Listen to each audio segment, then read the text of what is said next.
Welcome to Comic Books and You. Today we are going to be covering Alpha Dogs issue 4, which recently released from John Dexter, which we've interviewed this weekend. I know we've skipped issue 2 and 3. I'll give a quick recap of those two issues in between here, and I might do the review for those two books at some point in a near future. So this is a book about super dogs, basically, and the humans that accompany them. So in the previous two books, we learned that Salem is a jerk and likes to sick his super dog on people to eliminate them. And he's been using Cyrus and Buck's blood to turn other dogs into super dogs, a significant number of them not surviving and another number of them turning into defective mutants. So overall, it's not a very stable process. At the end of issue 3, Ina's Buck's owner tried to confront Salem, but she was captured thanks to a Doberman with super speed, and Buck was shot in the chest multiple times. So this is where this particular issue is going to start. Our main character in this issue is still Buck the Pitbull, whose powers are basically super strength, super regeneration, and having an intelligence comparable to a small child, which is half decent for a dog, honestly. It's very nice to see that he is kind and caring throughout the issue. It's not a thing that we have with a lot of hero nowadays, and we see that he's ready to sacrifice himself to rescue other dogs and to rescue other people, including his owner, and he's extremely loyal to both Ina and Cyrus, even though Cyrus has a bit of a falling out with him during the course of this story. We are introduced to a set of other upgraded dogs in this issue. We've got Shelby, who's a Cocker Spaniel that we saw in the previous issue. She seems to have the ability to super jump and has similar intelligence to Buck. We also have Tomko, the Chihuahua, who has a wonderful special ability of having the intelligence of a normal human adult. So basically, he's got the same superpower as Daredevil, which is being normal. We also see Zahara and Wesley, who are both Siberian Husky. Wesley is a defect and is extremely aggressive, but we are not told what Wesley or Zahara's powers are throughout this particular book. We still see Monto, Salem's Cane Corso, whose powers seems to be similar to Buck's and Cyrus's, and I'm not sure if he's a defect or he's just a very bad dog. And we still see Buck in this one, and he starts to realize that he might not have a bright future ahead of him, especially with his age. Our story begins on Salem's luxury yacht, where Buck wakes up after having been shot in the chest a couple times, along with a few other upgraded dogs. We can see all the ones that are being experimented on basically are there. Tomko explains that they are on their way to Salem's secret lab, where he intends to create a new group of super dog, along with explaining that they can't really escape. Of course, you look at Tomko, you look at his cage, even if they move the control panel to the top so he can't reach it to punch the numbers, he's a dog. There's that here that we need to take into consideration. The other dogs are all really well trapped in their cage, and they're not smart enough to know the codes to their own cage or to punch them in properly, which is why Tomko's pad is at the top so he can't reach it. Monto and Cyrus show up and begin to explain that Ina is also under custody of Salem, and Buck is a bit confused by the fact that Cyrus is free, but the elderly log basically explains that he would be the one leading Salem's pack in the future and as the leader of the upgraded dogs. After leaving the prison, Monto starts mocking Cyrus and saying that he would be the one actually leading the pack as the alpha dog, and that Cyrus is too old to be able to do the work. So Cyrus kind of gets in a bit of a bad mood and decides that this is enough for him to free Ina by ripping the lock off the door where she is being kept. The two of them escape, and while she's fleeing, Ina realizes that Cyrus will not be following her. They part ways, and Ina tells him that she cared for him, she liked him, etc. I'm not 100% sure why Cyrus is not following her there, but Ina busts down the door to the dog prison and frees Buck, but not the other dogs. And Buck kind of wants to rescue the other dogs, but Ina basically says that they'd be making too much noise moving around the yacht. She finds a bunch of grenades in the kitchen and decides to grab one and drops it in the yacht's engine room, damaging it and starting the old boat to flood. While Ina is running away, Buck realizes that he must rescue the other upgraded dogs because nobody would be rescuing them. Busts back into the prison and rips the control panel off the different cages of the 3 non-defective dogs, leaving Wesley behind because he attacks his own sister. And Tomko makes a very good argument that he is not sound of mind. Buck and Zahara manage to run away and climb into a speedboat, and they run off as Salem is wondering how Ina managed to escape. Tomko and Shelby are a little bit less lucky and are chased around the yacht by Monto, and Shelby manages to super jump at the very last moment and falls safely on a piece of driftwood with Tomko in her mouth. Ina, Buck, and Zahara reach the beach and get off the boat. Zahara claims that she will never have another owner, as Buck is trying to explain to her that not all humans are bad. But suddenly, Ina shoots Buck, claiming that they would be safer on their own, bringing us full circle to the start of issue 1. So this is a full loop of the 4 issues here. I'm not quite sure I understand this particular ending here. It's very confusing to me. I would have thought that the end of issue 3 would have led to the start of issue 1. So things are just a little bit all over the place here. But at least we have a clear conclusion as to what is going on in the story. This here is the cover you get in the digital copy of Alpha Dogs 4. I think it's covered the first of the covers. There were 3 of them, being the third one being probably the better of the 3 in terms of how it looked. And it's an half-decent cover overall. It would attract the eye. It wouldn't be lost in a sea of things in a store. I'm pretty sure it would attract some attention, but there are some misgivings in it. And we're going to start with the main problem, and it's a problem that's been ongoing throughout most of this book, and it's just that Ina is just not sexy enough. We're dealing with indie comics here, and sex appeal is a massive driver in sales. You can ask EVS, anybody at Antarctic Press, like Larry Higgins. You can ask Jim Lee, back in the days in the 90s when he was not an absolute corporate knobhead. I don't know how to say it better. You can add Rob Liefeld. He will tell you as well. Sex appeal is a huge selling point, especially in indie comics, because you want something your clientele is going to get attached to. Here, the dogs are supposed to be the main driver of the book. So either you should have had the dogs being center stage and only there, or if you do feature some of the human characters, you should push it up to 11. Honestly, the dogs not being the center of this particular issue or this particular cover is rather weak. If you take a triangle, you have 2 dogs at the bottom, you only see the back of their heads, and Ina's in the center of the triangle.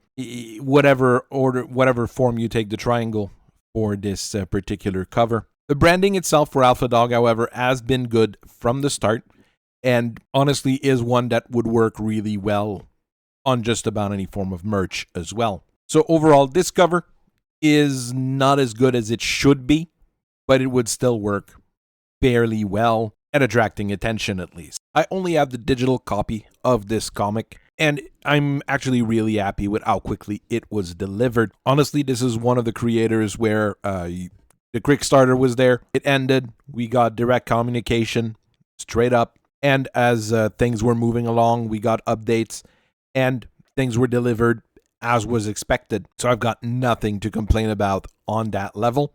I didn't get a physical copy. I don't know how the shipping and the packaging went for that. We might see in the future if I buy future issues. This is probably one of those comics that should go on a service like Global Comics or Drive-Thru Comics, something along those lines, in order to increase its reach, but also allow people to just buy the book at any point in time rather than having to wait for different Kickstarters or different crowdfunding campaigns.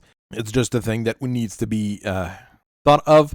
It's kind of a thing here where you get the comic out, wait 3 months, 6 months, then drop the comic on one of those platforms so people can read a digital copy from there. We get a nice tribute page to the author's dog, who unfortunately died in March 2023. It was the inspiration for our main character here. So very nice to see, even though it's a tragic event, that we have a good, nice page in there for that. You also get an ad for the creator's other series, Dime Store Detectives, who's currently funding for issue 3. I'll try to do a review on issue 1 of this fairly quickly, or fairly in a near future. Now let's talk about another problem, but it might be a me problem, but let's talk about it anyways here. I think I figured out why I'm quite ambivalent about this story and about this book in general, and it really feels like thematic issues and target audience issues. I made tons of joke in my first review about how this really reminded me of Paw Patrol. Talking intelligent dogs, that's not new in comics and entertainment. I mean, you can go with a cat for Garfield. For dogs, you got Peanut and Snoopy. And you can, the list goes on, especially if you go in French comic. You've got Boulet Bill, who's a staple of bande dessinée. So this particular style has existed for a long time, but you've noticed something in everything that I've said here. It's all targeted to a younger crowd. And there's a very good reason for that. In the end, the target demographic for this book would probably be 4 to, let's say, 12-year-old, or someone that wants to give that book to someone to read it. Problem is, in there, we've got gore, we've got violence, we've got serious themes all over the place.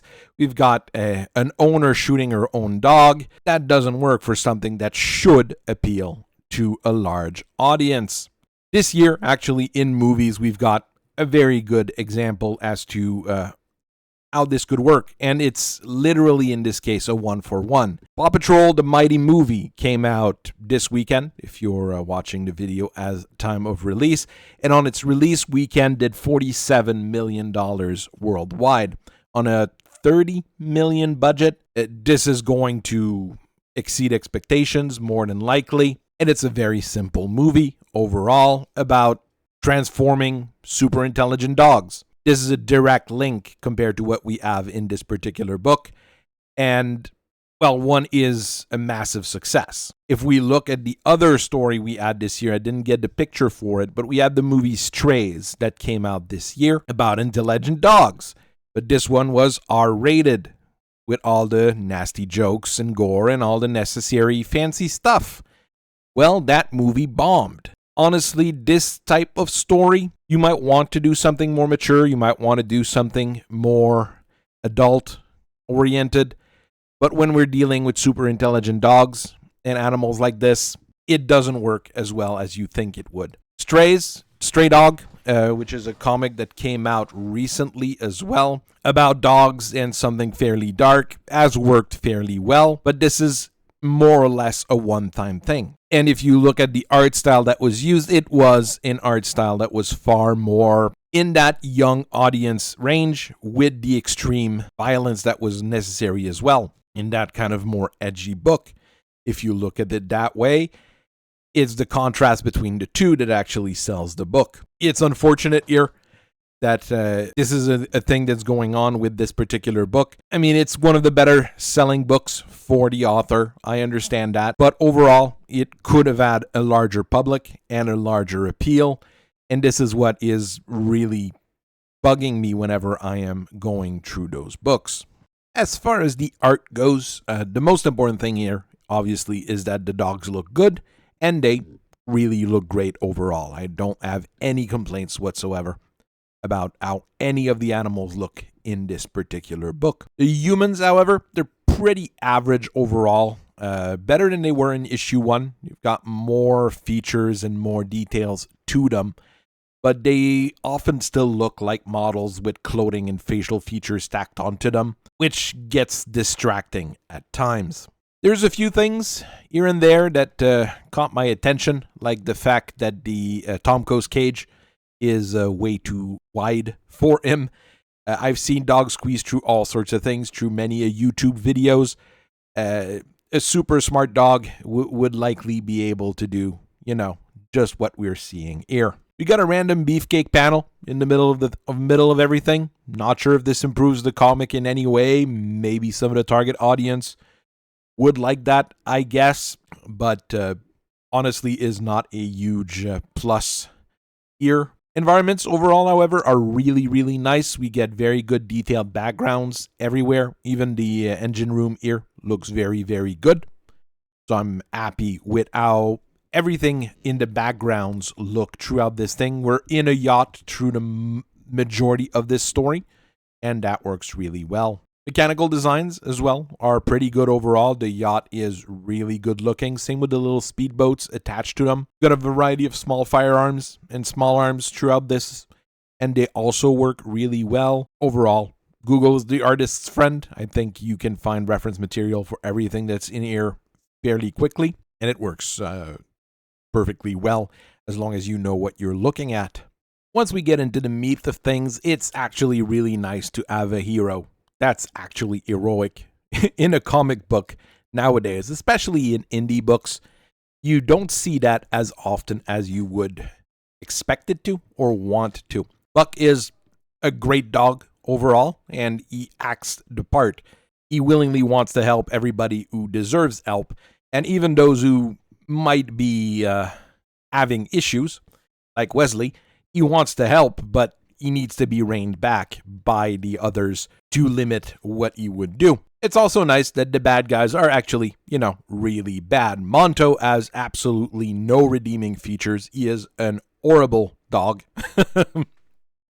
And so is his owner, Salem, who has absolutely no morally gray stances. He is an awful person who experiments on dogs and doesn't care how many die or turn into monsters. He just wants to be able to get super dogs for some reason. It's also interesting to see that it's Cyrus's jealousy that drives him to rescue Ina, and not a desire for her to be free or a desire for people to be happy. He's just really petty overall. He wants Monto to not be leader of the Alpha Dog packs, and Ina to be free just to piss off Salem. On the other hand, you've got Ina that actually appreciates him for what he is, even though he's kind of betrayed her already. It's a nice little dichotomy that we have between the two characters here, and it's a nice angle to go with. I honestly am not a huge fan of the start of the story. Like I said at the end of the story review, I thought the end of issue 3 would be what leads to the start of issue 1, and that would lead to an adventure. But here we have Buck getting back up in a cage after being shot, followed with him being shot at the end of the issue. It's circular. George Lucas would say it rhymes, but it doesn't work as well as we would want it to. I'm also not quite sure where Ina got her gun in between being released by Cyrus and getting into the dog's prison. It's not quite explained, and we don't see it in the book. That could be a mistake by edition or something along those lines, but it just feels a bit weird. There's some of the dialogue that feels a little bit superfluous in there as well.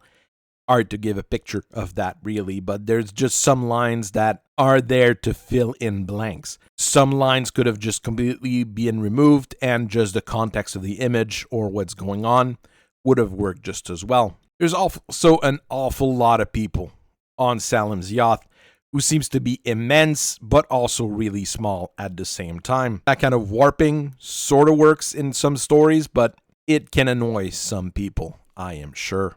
Another thing that comes up is those wacky military guys that have shown up in issue 2 and in issue 3, and that we still have no idea who they really are outside of their mean military dudes that seem to be looking for Ina. It makes them absolutely superfluous. They're not helping the story in any way outside of being present, and it doesn't help build the world either. If we wanted to introduce these characters, either have a full comic with them, or, just focus on Salem and Ina's relationship and the issues that come from it. And if you want to introduce a evil military organization, you can do that afterwards. For this particular book, I probably would have done it as the first and second issue. This whole plot here is actually far more interesting than what we had in issues 1, at least. And issue 2 and 3 was a little bit different, and issue 3 was much better overall. But I mean, all of this should have been condensed, made smaller, and just give us more dogs from the start. Overall, this is still the best paced book in the series, and the one that keeps your attention the most, and the most interesting characters are the focus of this one, which are the dogs. As such, you have to realize that this is the one where the human characters are the least present, so if you're trying to bond with a human, probably won't be able to do it just as well. The beginning, ending, bait and switch sort of thing kind of surprised me, and I have to say I still don't understand Ina's decision at the end of this particular book. I think the biggest problem with this book is really that it's a tonal mess. There's all sorts of things that is tried here, and none of them jive together really well. This is the kind of book that would have really benefited from being a longer graphic novel kind of book than being 4 separate issues or something along those lines. It would have been much easier to edit and make one cohesive story out of those last 4 books than 4 little books, each edited in their own way and with their own mini story in them. For me, this is a hard book to recommend. You have to like a very specific set of things to want to get into this series. And outside of wanting to support a small creator, it is really not something that is for everyone. In any case, I hope you guys have a very nice rest of your day. I thank you very much for listening to me for so long. Keep on reading comics. Keep on enjoying them. I'll keep reviewing them and analyzing them. And I'll see you guys later. Bye-bye.